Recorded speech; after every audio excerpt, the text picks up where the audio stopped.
As you can see right here behind me, there's one picture. And the reason why there's one picture behind me is because this is the beginning of my fan mail wall. So if you have any submissions or anything like that that you guys want to make a picture of, you can draw it like you see. I'm gonna put it on the screen right there. You can either draw it. If you're good with Photoshop, you can Photoshop it, whatever it is. As long as it's Net Alliance and you want to make a fan mail, you want to see it on the background here, just make sure to tweet me at NetAllies on Twitter with the photo, and you might just make it on the wall. So far there's only one, but I eventually like to get this whole thing covered, so help me with that. Let's start the video. 3, 2, 1.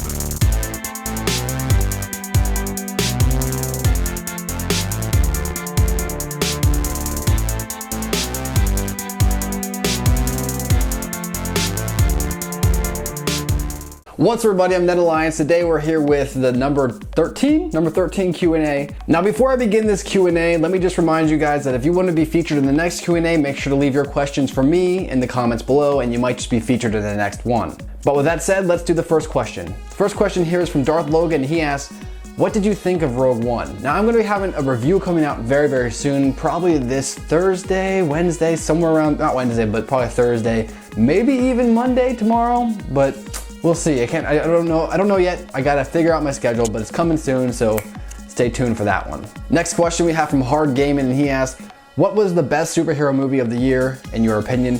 So in my opinion, honestly, I gotta say that Batman v Superman really isn't that bad of a film. I know it got so much flack, and the same thing with Suicide Squad. I actually kind of like both of the films, but when it comes down to it, the very best superhero film gotta be Civil War. I mean, that's just obvious.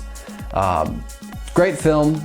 Not as good as The Winter Soldier, in my opinion, but it's still really good. The next question we have from Rebecca Birch, and she asks, who shot first, Han or Greedo?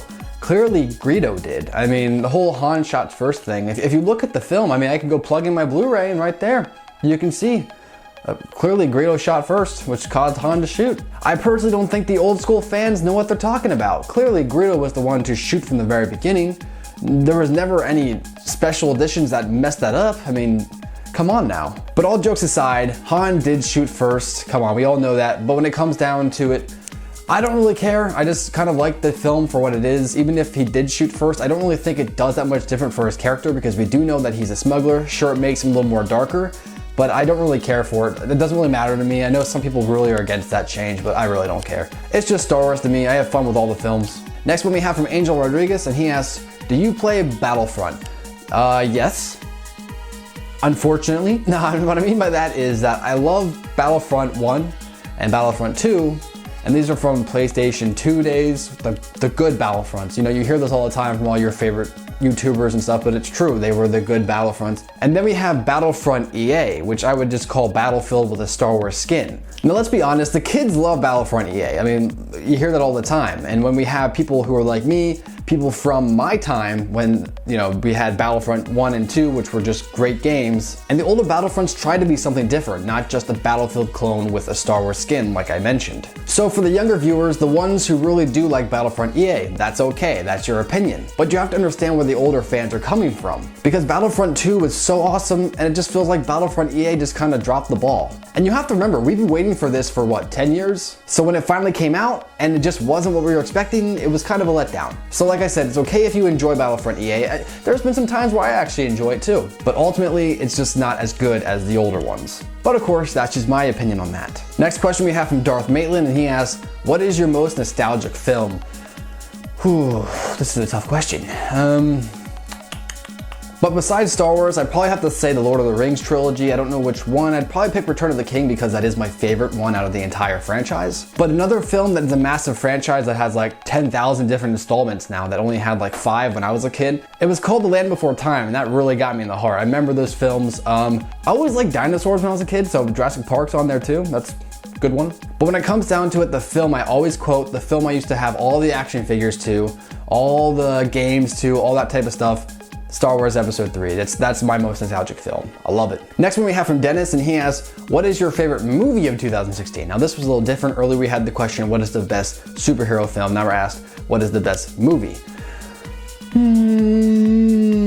this is a tough one because I don't actually know what to say. In the past few years, there was that one big one that really hit me. Like last year was Jurassic World. That one just blew my mind. That was definitely the best film in my personal opinion of last year. But this year we haven't actually had anything that really just sparked my interest. Of course, we had movies like Rogue One and Civil War, but none of them really were able to just blow my mind like some films have done in the past. But I guess overall, if I really have to choose, I'll go with Civil War as well. It's a fun film. It's a film that I wouldn't mind seeing again, and that's kind of what you want to do when you see a film, because you want to not only sell the movie theater ticket, but then you also want to sell the Blu-ray afterwards when the movie is out on DVD and Blu-ray. So I gotta say Civil War. Next question we have from Witastic, and he asks, do you think that Snoke would actually use a lightsaber in episode 8 or 9? And if so, who do you think he would fight? So here's the thing about Snoke having a lightsaber. I would be okay with him having a lightsaber, but honestly, he wouldn't have to have one. I'm kind of okay with him being more of like a Force user, and that's all he really does. If you look at him, he looks a little decrepit. Looks like he's been around for a very long time, maybe even longer than Palpatine. So who knows? So I think physically, that's not where his attributes would come from. I think he'd be much more, less physical and much more mental, if you know what I mean. And not that he'd be like, you know, that probably offended somebody. And what I mean by mental abilities, I mean he'd be more brain and less bronze. He'd kind of be more like a Professor X type of thing. He's very decrepit, he's not very strong physically, but in the Force, he's immensely powerful. Do you know what I mean? It's all in his mind. So honestly, if he doesn't have a lightsaber, I'll be okay with that. But if he does get a lightsaber, I'll be okay with that too. And if he's gonna fight somebody, he's probably gonna wreck Rey, and then Luke's gonna come and save Rey by defending her against Snoke. I'm gonna say, I don't really know. And with Carrie Fisher dying recently, I don't know how much that's gonna change the whole episode 8 and episode 9 dynamic. I don't know if they killed her character off in the 8th film. I heard rumors that they actually did, which is ironic that she actually died in real life right after that. Apparently she's gonna die in a heroic way, which is kind of a good send off to her. But if they are gonna kill off Carrie Fisher in some way in this film, they should kill her off in a way that's gonna just blow people's mind. It's gonna be the most epic send off for the Princess Leia, and I think that'll be cool. Now I may have went on a little tangent there, but that's because I got a question on my Carrie Fisher video, and I wanted to kind of answer that, but I didn't put it on my phone, so there you go. So shout out to whoever gave me that suggestion. You rock. But to sum up with Tastic's question, he asked, do I think he's gonna use the lightsaber? No, but I'll be okay if he does. And if he's gonna fight anyone, it's gonna be Luke. We're gonna see Luke and Snoke go at it. So if you wanna see that, let me know in the comments below. Next question we have from Obi-Wan0816 Star Wars, and he asked, what is your favorite superhero? My favorite superhero is Captain America. When I was a kid, it was Spider-Man, but as time has changed, I kind of learned to like Captain America more. He's more of my type of guy, and I actually have a poster right there of him over there, and I have a costume that's actually in this closet right behind me, so there you go. And finally, for our very last question, we have from Darth Maitland again. He asked, on a scale from 1 to 10, how nerdy would you say you are? 10 being really nerdy. I think it depends, you know, because when it comes down to it, being nerdy isn't technically a bad thing. I always kind of saw it as more of like being a nerd is technically bad. That'd be considered lame, but you can have nerdy tendencies. For example, when I was in high school, I was able to play sports. I was friends with some of the jocks. I was friends with most of the cheerleaders, and I was cool with everybody essentially. And I played like World of Warcraft. Whatever, I was cool, you know, I mean, I wouldn't say it was cool, but I just kind of was cool with everybody.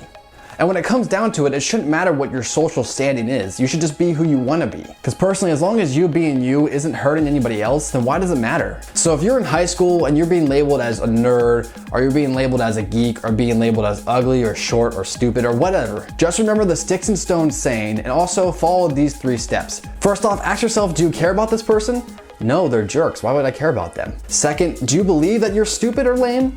No. And third, then why do you care? Why should you waste your time caring about what other people who you don't even care about talk about and think about you? That's one of the great things that got me through high school when it came to bullies or jerks. Now, like I mentioned, I was cool with everyone, so I didn't particularly have bullies, but there is gonna be that jerk in your life. And I didn't mean to make this video an anti-bullying video, especially when it comes down, I get some messages from some of my subscribers about some of the terrible things kids do to them at high school and middle school and even elementary school, and I'm thinking to myself like, don't put up with that stuff. Remember, don't resort to violence, but also don't put flood it with crap. If there's one thing the internet taught us is that trolls are everywhere. And the second thing it taught us is if you feed the trolls, they're just gonna get stronger. So my advice is to push the negative out of your life and just be happy with yourself. Whether you like to play Star Wars or you're homosexual or whatever, just be who you wanna be. Who cares what anyone else thinks? Because they're not in charge of who you are. But to overall answer your question, yeah, I'm a little nerdy.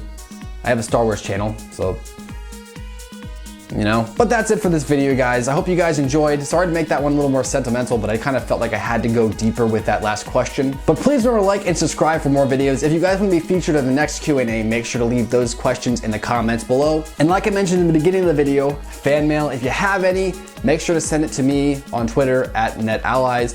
The link will be in the description below, so you can check that out. Also, if you want to help me on Patreon, that'd be pretty cool. You don't have to, but if you're cool, I'd appreciate it. But until next time, guys, I'll see you later. Peace.